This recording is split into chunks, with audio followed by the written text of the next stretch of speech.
من بعد ما طحنت العناصر كامله نكبوها في اناء.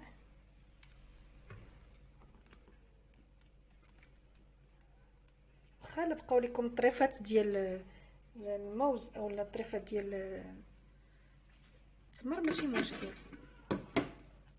غنضيفو دابا الدقيق الكامل، نضيفو شويه بشويه مع التحراك. بسم الله.